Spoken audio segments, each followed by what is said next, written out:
In June of 1991, my life changed without even knowing it. As we were covered with the foam, often getting it on our face, in our eyes, in our mouth, our hands, our uniforms, we were told over and over it was safe, that it was nothing more than soap and water.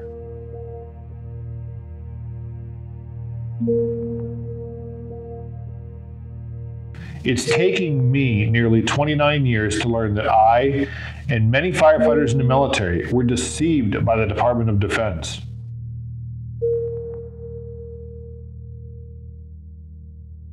Nobody in the Department of Defense directly said there was any concern with the foam, despite knowing it was since the early 1970s.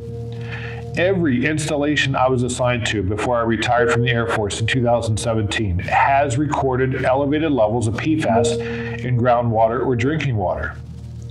My first assignment, Cannon Air Force Base in New Mexico, I drank tap water contaminated with PFAS for 4 years, not knowing the firefighting foam we were releasing was polluting the aquifer that supplies drinking water to the base and local communities.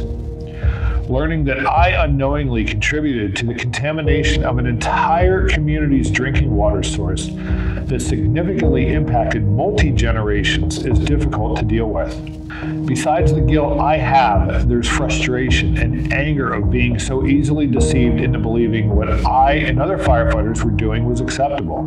I recently learned that Langley Air Force Base in Virginia, home to Air Combat Command Headquarters, recorded over 2.2 million parts per trillion of PFAS in the groundwater. During the 10 years I and my family were assigned there, nobody from the base, the Air Force, or even the Department of Defense publicly said there was a toxic substance in the groundwater, the same water that flows into the adjacent Back River where many people fish or trap crabs in.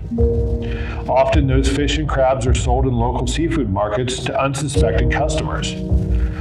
PFAS has affected me personally in that it's not a matter of if, it's a matter of when. When will my doctor sit me down and tell me I'm sick because of my repeated exposure to firefighting foam and PFAS? Because nobody should have to endure that level of anxiety. I've become a voice for so many firefighters who, just like me, simply want and deserve answers.